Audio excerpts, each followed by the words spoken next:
Itu jadi pesan buat semua orang.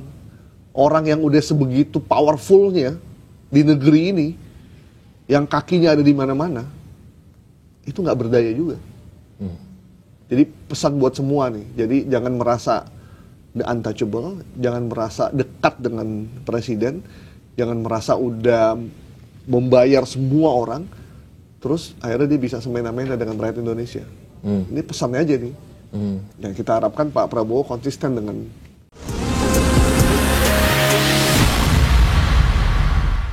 Kita lihat lagi, ini ada tayangan lagi Terakhir ya. Ya, terakhir. Kemudian Wah, mukanya serius-serius. kita Serius berhasil banget, mengalihkan 306 triliun rupiah anggaran negara yang rawan korupsi, kita alihkan untuk program-program pro rakyat. 300 triliun ini yang kita pakai untuk langsung ke rakyat. Kemudian kita bertekad tidak ada kasus-kasus korupsi yang tidak bisa diselidiki. Tidak ada, no more untouchable, nggak ada yang untouchable lagi. Saya terima kasih penegak hukum yang tegar meneruskan tugas yang mulia ini. Juga penegak hukum telah berhasil menyelamatkan lebih dari 1.000 triliun kerugian negara. Ini yang kita berhasil kita tegakkan. Lebih dari 4 juta hektar kebun kelapa sawit dalam kawasan hutan yang melanggar undang-undang dan melanggar hukum, ini kita kuasai kembali oleh rakyat, oleh negara. Juga lebih dari 100 triliun kerugian dari tambang ilegal berhasil kita hentikan. Terutama kemarin dari Bangka Belitung, kita tutup, sampan pun tidak bisa keluar membawa hasil selundupan.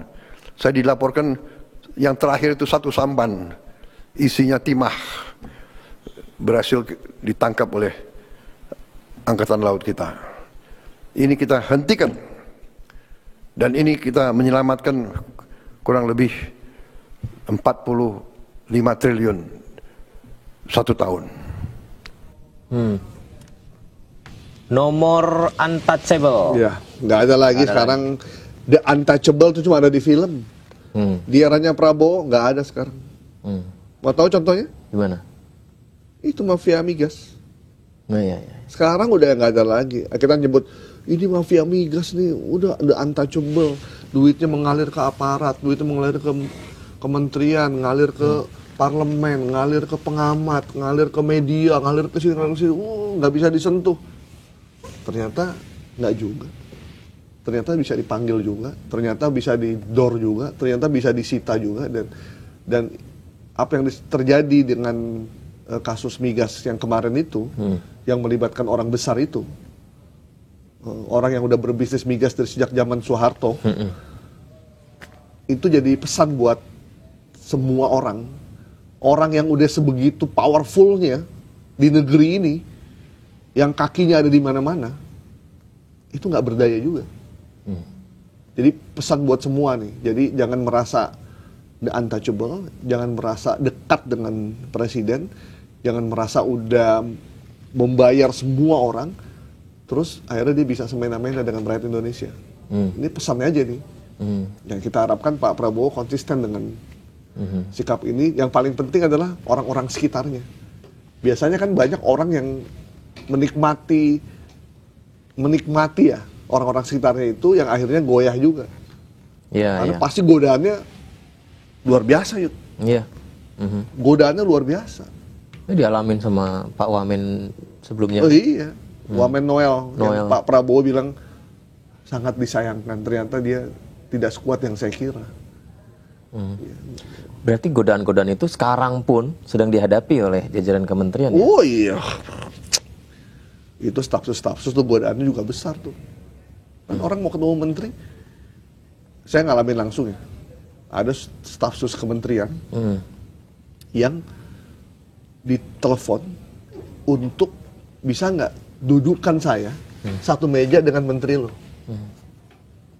Gue ngomong secara personal, duduk doang dari satu acara. Terus nanti kalau gue udah duduk, lo minta apa aja gue kasih. Wow. Terus dia bilang, maaf Pak, saya tidak bekerja untuk itu. Kenapa? Karena orang yang mau dia duduk bareng itu penjahat. Kalau tiba-tiba ada yang foto, tiba-tiba dia kena kasus, fotonya kesebar di mana-mana. Iya. Itu yang terjadi. Itu duduk aja ada isiannya. Main kartu apa? Apalagi main kartu. Pak siapa? Pak Raja Juli Kehutanan. sama Menteri apa? Menteri Pak Raja Juli. Karding. Iya. Karding. Ya. Menteri Karding. Itu pun viral ya. Itu viral di mana-mana. Jadi godaan banyak. Tadi Pak Prabowo bilang soal Bangka Belitung. Bangka Belitung. Ini apa tambang ilegal. Tambang ilegal. Bahkan sampan pun nggak bisa keluar. Ya, Kita tutup. kita dulu waktu SD kenalnya Bangka Belitung tuh memproduksi ini kan? Iya. Apa tembaga apa? Timah. Timah. Ke Bangka Belitung, Buton, aspal gitu kan? Iya. 2 tahun lalu saya ke Bangka Belitung. Saya belum pernah ke sana, saya sekali ke sana ada acara ke Bangka. Saya pikir tuh kota yang provinsi yang udah sejahtera. Karena timah dari kayak kita masih SD, dia udah terkenal produksi timah. Begitu saya ke sana, ini saya alami langsung ya. Iya. Tidak seperti yang kita bayangin. Saya pernah sekali ke situ. Nggak sesuai dengan kalau di negara lain ya, satu kota, satu wilayah yang punya tambang, baik itu tambang batu bara, timah atau minyak, itu kota itu dari tadinya desa naik jadi city, itu berkembangnya luar biasa. Masyarakatnya sejahtera, maju. Iya. Ini kita tuh enggak. Pertanyaannya kenapa ya? Itu namanya, itu artinya korupsi itu udah mendarah daging di kita. Rakyatnya dibiarin miskin, yang kaya mah ini aja nih, yang kaya ini pengusahanya, aparatnya, ini para elit politik ini, partai, udah yang kaya ini, duit itu nggak nyampe ini ke bawah. Iya. Kalau kita begini terus mau sampai kapan? Saya ngelihat Bangka Belitung, saya bilang sama orang yang supir ya, Mas, saya sedih loh ngeliat Bangka begini. Saya pikir tadinya itu Bangka tuh bakal kota hebat banget. Ternyata enggak. Ternyata tuh masyarakatnya tuh nggak kaya. Nggak kaya. Nyari hotel yang mewah aja baru kemarin-kemarin katanya yang punya hotel yang bagus. Makanya saya bilang sama orang sana, Mas, ini kalau nggak dilakukan perubahan, ini akan begini terus rakyat. Jadi pertanyaan kita, itu gubernur, bupati, wali kotanya ngapain aja? Iya. Dan itu tidak hanya terjadi di Bangka Belitung ya. Hampir di semua wilayah. Hampir di semua wilayah yang sebenarnya potensi alamnya luar biasa. Tapi Kalimantan, rakyatnya, hutan, ya. kurang apa dia? Tapi masyarakatnya sejahtera? Enggak.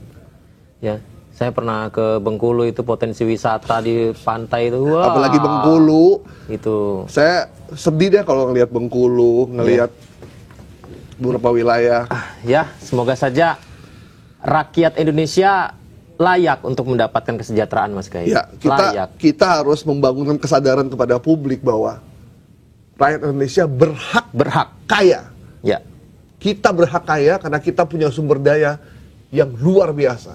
Asal dikelola oleh pemerintahan yang benar dan juga pejabat yang lurus dan jujur. Seperti kata Pak Purbaya, ayo kita kaya bareng-bareng.